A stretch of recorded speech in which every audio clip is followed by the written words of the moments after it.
اعوذ باللہ من الشیطان الرجیم بسم اللہ الرحمن الرحیم بسم اللہ الرحمن الرحیم۔ میں مجاہد حسین رضوی، استاذ دارالعلوم غریب نواز الہ آباد، درجہ ثامنہ کے متعلمین سے مخاطب ہوں اور بیضاوی شریف کا درس دینے جا رہا ہوں۔ سورہ فاتحہ میں اہدنا الصراط المستقیم کی تفسیر چل رہی ہے۔ آج ہدایت کے مفہوم سے متعلق مفسر کو گفتگو کرنا ہے، اور اس سے متعلق جو عبارت ہے وہ یہ ہے کہ والہدایۃ دلالۃ بلطف ولذالک تستعمل فی الخیر، وقولہ تعالی فاہدوہم الی صراط الجحیم علی التحکم ومنہ الہدایہ وحواد الوحش لمقدماتہا۔ یہاں سے ہدایت سے متعلق بحث کا آغاز ہو رہا ہے۔ ہدایت سے متعلق بحث کو سمجھنے سے پہلے ایک بات آپ یہ سمجھ لیں کہ ہدایت کا معنی متعین کرنے میں لوگوں کی مختلف رائے ہیں۔ بعض لوگوں نے کہا ہے کہ ہدایت نام ہے ایصال الی المطلوب کا۔ اس اعتبار سے ہدایت صرف اور صرف ذات باری کی طرف منسوب ہو سکتی ہے، کیونکہ مطلوب تک پہنچانا اللہ ہی کا کام ہے۔ لیکن اس معنی پر وَأَمَّا ثَمُودُ فَهَدَيْنَاهُمْ فَاسْتَحَبُّوا الْعَمَىٰ عَلَى الْهُدَىٰ کے ذریعے اعتراض پڑے گا کہ اگر آپ ہدایت کا معنی لیں ایصال الی المطلوب، تو اب ترجمہ ہو گیا کہ رہ گئی قوم سمود، تو ہم نے انہیں مطلوب تک پہنچا دیا، لیکن انہوں نے گمراہی کو ہدایت پر اختیار کر لیا، پسند کر لیا۔ تو اب ظاہر ہے گمراہی تو تب متصور ہو سکتی ہے جب آدمی راہ میں ہو، منزل تک پہنچ جانے کے بعد اب گمراہی کا کوئی سوال ہی نہیں پیدا ہوتا۔ تو اب ہدایت کا معنی اگر آپ ایصال الی المطلوب لیں گے تو اس آیت سے اعتراض پڑے گا۔ دوسرے بعض لوگوں نے ہدایت کا معنی اراءۃ الطریق لیا ہے، یعنی اس راستے کو دکھا دینا جو راستہ منزل تک پہنچاتا ہے۔ لیکن اس معنی پر بھی انک لا تہدی من احببت کے ذریعے اعتراض پڑے گا۔ اب جواب دینے کے لیے پہلے فرقے نے اما ثمود فہدیناہم میں ہدایت کا معنی اراءۃ الطریق کا متعین کیا، اور دوسرے فرقے نے انک لا تہدی من احببت کے اندر ایصال الی المطلوب کا معنی مراد لیا۔ تو اب انک لا اما ثمود فہدیناہم، ہم نے قوم ثمود کو راہ دکھائی، لیکن انہوں نے گمراہی کو ہدایت پر اختیار کر لیا۔ اور دوسرا قول انک لا تہدی من احببت، آپ جن کو چاہیں انہیں منزل تک نہیں پہنچا سکتے۔ اب سوال یہ پیدا ہوا کہ ان دونوں فریق نے اما ثمود فہدیناہم میں جو یہ اراءۃ الطریق کا معنی لیا، اور یہ انک لا تہدی من احببت میں ایصال الی المطلوب کا معنی مراد لیا تو اب ہم ان سے پوچھیں گے کہ یہ معنی ثانی یعنی آپ اراۃ الطریق والا لیں یا جو لوگ ایصال الی المطلوب لیتے ہیں وہ اراۃ الطریق والا دوسرا معنی، یا اراۃ الطریق جو لیتے ہیں وہ ایصال الی المطلوب والا دوسرا معنی، یہ دوسرا معاملہ اس کی حیثیت کیا ہوگی؟ یہ معنی بطور حقیقت ہوگا یا بطور مجاز ہوگا؟ اگر یہ دوسرا معنی بھی بطور حقیقت ہوگا تو ظاہر ہے ایسی صورت میں لفظ ہدایت مشترک ہو جائے گا اراۃ الطریق کے بیچ اور ایصال الی المطلوب کے بیچ۔ اور اگر مجاز مانیں گے آپ کہ مانا تو ہے ایصال الی المطلوب لیکن مجازاً اراۃ الطریق مراد لیا، یا کہیں اراۃ الطریق مراد ہے مگر مجازاً ایصال الی المطلوب مراد لیا، تو اب اگر مجاز مانیں گے تو لفظ ہدایت کے اندر مجاز کا ارتکاب لازم آئے گا، اور اشتراک اور ارتکاب مجاز یہ دونوں اصل کے خلاف ہیں، کیونکہ اصل لفظ میں حقیقت ہے، مجاز اور اشتراک خلاف اصل ہے۔ اچھی بات ہے صاحب۔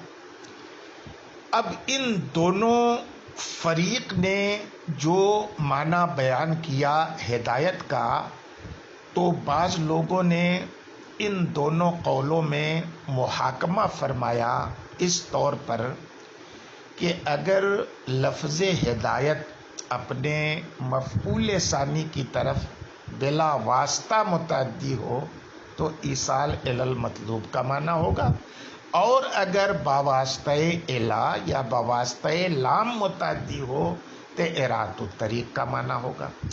لیکن اس محاکمے میں بھی نقص ہے، اور نقص یہ ہے کہ قرآن پاک کی بعض آیتوں کے یہ معنی بھی خلاف ہے۔ مثلا اللہ فرماتا ہے وَهَدَيْنَاهُ النَّجْدَيْنِ، یعنی ہم نے انسان کو طریق خیر و شر کی راہ دکھلا دی۔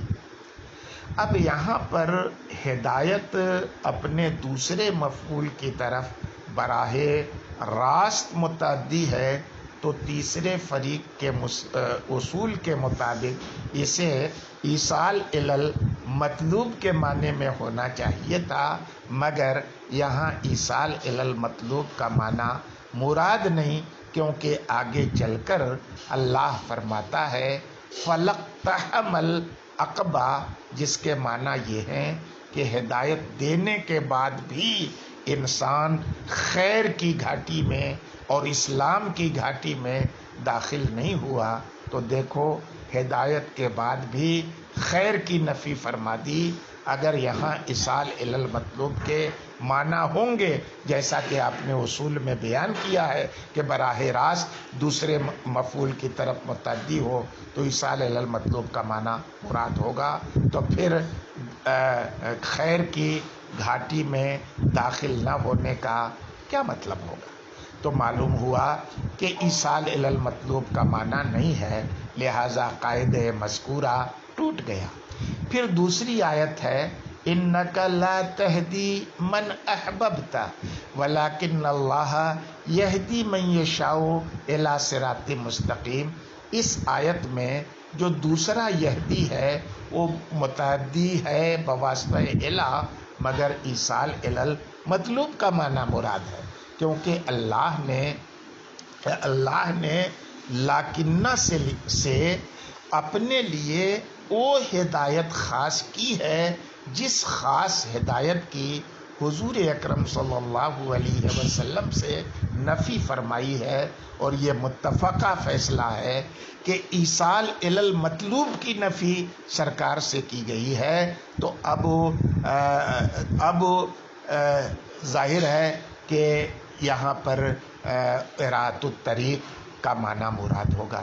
لہٰذا آپ کا قاعدہ اگر بواسطہ الی متعدی ہو تو معنی اراۃ الطریق کے ہوں گے، ٹوٹ گیا، کیونکہ اللہ کے لیے ایصال الی المطلوب ثابت کیا گیا ہے، اس کے باوجود کہ ہدایت اپنے دوسرے مفعول کی طرف بواسطہ الی متعدی ہے۔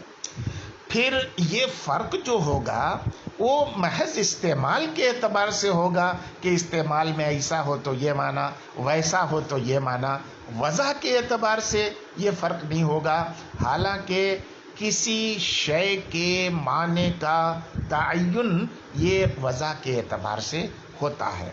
بہرحال کوئی بھی قول خدشے سے خالی نہیں ہے، لیکن قاضی صاحب نے ان میں سے کسی قول کو اختیار نہیں کیا، بلکہ انہوں نے ہدایت کا ایک ایسا معنی بیان کیا ہے جس میں نہ اشتراک ماننا پڑتا ہے نہ مجاز ماننا پڑتا ہے، اور اس معنی کا حاصل یہ ہے کہ ہدایت نام ہے قدر مشترک کا، خواہ او ایصال الی المطلوب ہو خواہ ارادۃ الطریق۔ یہی معنی قاضی صاحب الہدایۃ دلالۃ باللطف سے بیان کر رہے ہیں۔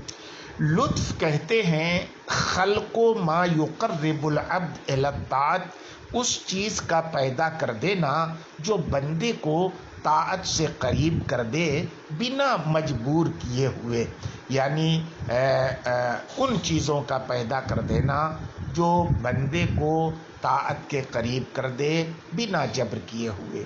اب دلالت بلطف کا ترجمہ یہ ہوگا کہ اسباب طاعت کو پیدا کر کے رہنمائی کرنا، اب چاہے وہ ایصال الی المطلوب کے طور پر ہو یا ارادۃ الطریق کے طور پر ہو۔